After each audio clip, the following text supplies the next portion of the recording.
Hello everyone, welcome back to my channel Fatima's family ওয়ার্ল্ডে। আসসালামু আলাইকুম। সবাই কেমন আছেন? আশা করি আল্লাহর অসীম রহমতে সবাই ভালো আছেন। শুকর আলহামদুলিল্লাহ, আমিও ভালো আছি। আজকে সকালের নাস্তাতে আমি বানাবো লুচি ও আলুর দম। এটা খুব সহজ একটা রেসিপি। আর আমার এই রেসিপিটা যদি আপনাদের ভালো লাগে থাকে, অবশ্যই একটা লাইক, শেয়ার, সাবস্ক্রাইব করে আমার পাশে থাকবেন।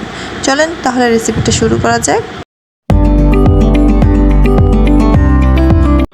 এখানে আমি পরিষ্কার একটা বল নিছি এবং 1 কাপ পরিমাণ ময়দা নিব। 1 কাপ পরিমাণ ময়দা নেওয়ার পরে আমি এখানে অল্প কিছুটা কালো জিরা দিব। তারপরে স্বাদ মতো এখানে লবণ দিব যতটুকু লাগে। তারপরে আমি এখানে সয়াবিন তেল মিশাবো কিছুটা। সয়াবিন তেলটা দেওয়ার পরে আমি ভালোভাবে চটকায় নিব ডোটার জন্য।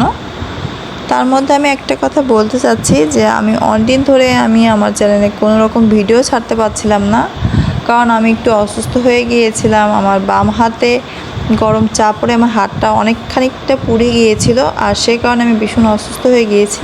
কিন্তু আল্লাহর রহমতে এখন আমি অনেক সুস্থ আছি এবং ভালো হয়ে গিয়েছে আমার হাতটা। তো এইভাবে প্রথমে আমি ময়দাটা ভালোভাবে চটকে নিয়েছি। সো এখন আমি অল্প অল্প করে পানি দেবো এখানে। দেন তারপরে এটা ভালো একটা ডো পরিণত হবে ডোতে। তো এখন আমি অল্প অল্প করে দিচ্ছি। একবারে বেশি পানি দিলে দেখা যাচ্ছে যে ডোটা বেশি নরম হয়ে যাবে, তখন ভালো হবে না। তো যেটুকু দরকার পানি আমি সেটুকুই দিব, অল্প অল্প করে দিব। আপনারা আপনাদের পরিমাণ মতোই আস্তে আস্তে করে দিয়ে নেবেন। এখন আমি আস্তে আস্তে করে রেডি করতেছি ডোটা।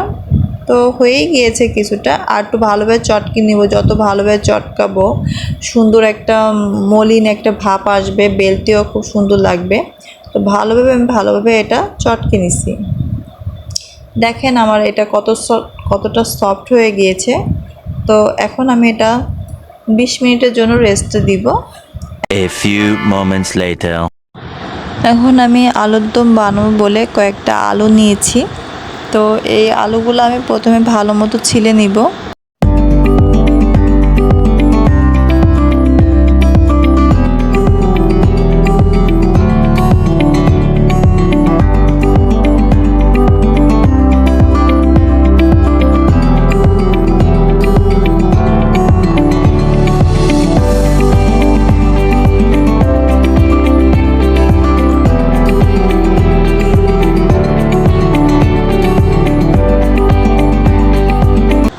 এখানে আমার সবগুলাই আলুই ছিলা হয়ে গিয়েছে। এখন আমি আলুগুলা পিস পিস করে কেটে নিব।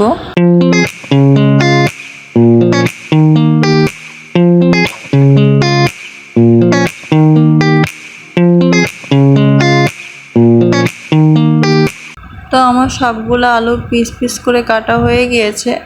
এখন এটা আমি খুব ভালোভাবে সুন্দর করে ধুয়ে নিব, যেন এর মধ্যে কোনো রকম ময়লা না থাকে।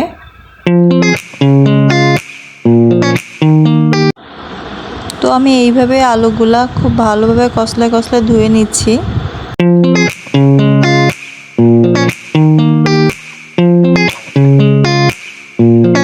আমার আলুগুলো ধোয়া শেষ। এখন আমি যে মশলাগুলো আলুর দমে ব্যবহার করব সেগুলো আমি এখানে নিচ্ছি। এখানে হলুদ, মরিচ এবং লবণ আছে। এখানে গরম মশলার গুঁড়া, 2টা কাঁচামরিচ নিয়েছি, কিছুটা পেঁয়াজ নিয়েছি। এখানে আছে আদা বাটা, রসুন বাটা, জিরা বাটা একসাথে বেটে নিয়েছি।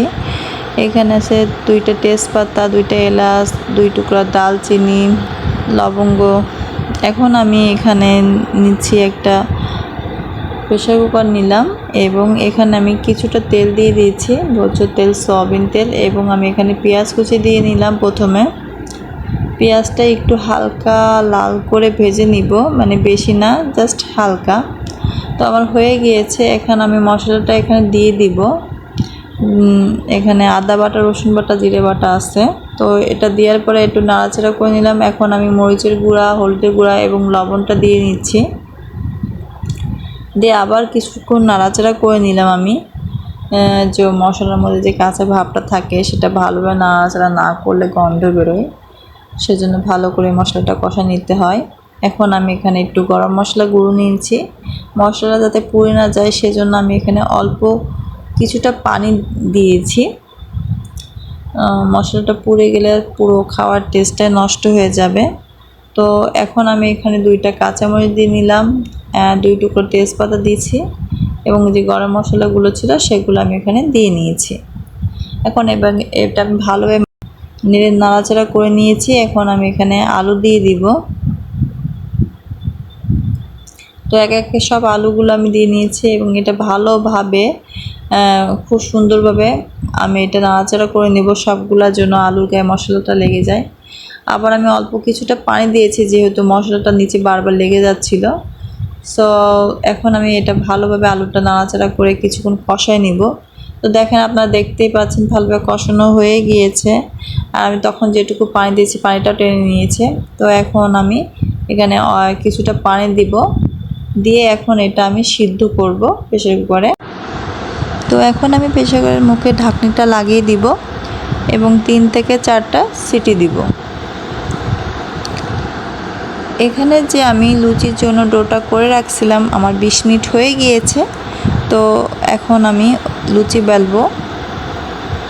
তো ডোটা দেখতে পাচ্ছেন অনেক বেশি সফট হয়েছে, অনেক বেশি, এবং যতটুকু রেস্টে রাখা যায় ততই ভালো হয় লুচি বানানোর জন্য। যার হাতে যতটুকু সময় থাকবে ততটুকু সময় নিয়ে আপনারা ডোটা রেস্টে রাখবেন। তো আমি 20 মিনিটের জন্য রাখছিলাম। তো এখন আমি এই ডোটা খুব ভালোভাবে একটু মেখে নেব। এখন আমি ডোটা 2 ভাগে ভাগ করে নিয়েছি। এখন আমি একটা ছুরি দিয়ে এটা পিস পিস করে কেটে নিচ্ছি যেন সবগুলো সাইজ একই রকমই হয়।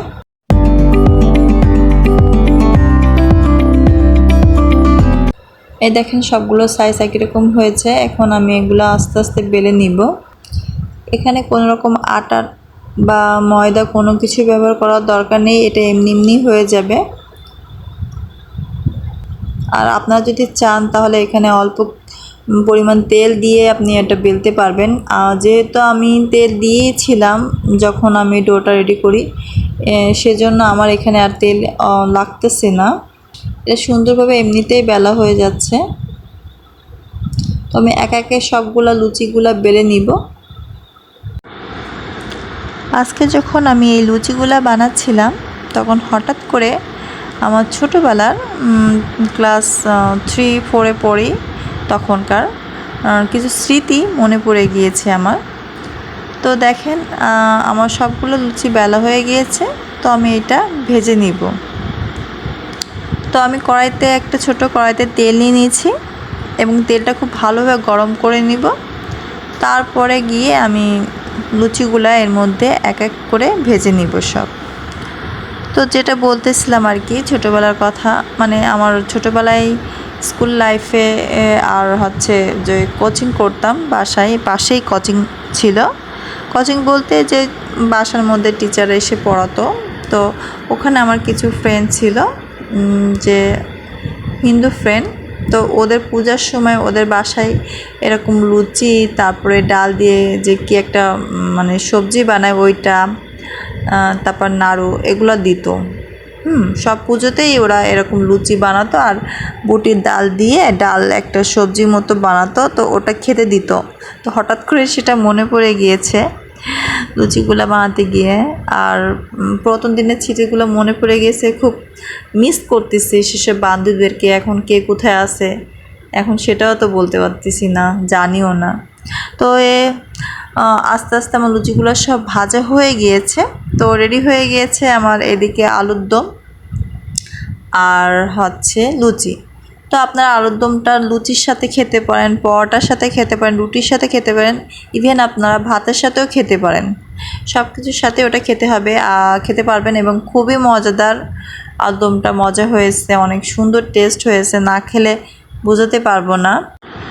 তো আজ তাহলে এই পর্যন্ত, আবার দেখা হবে আমার নেক্সট ভিডিওতে। সেই পর্যন্ত সবাই ভালো থাকবেন, সুস্থ থাকবেন এবং আমার জন্য দোয়া করবেন। আল্লাহ হাফেজ।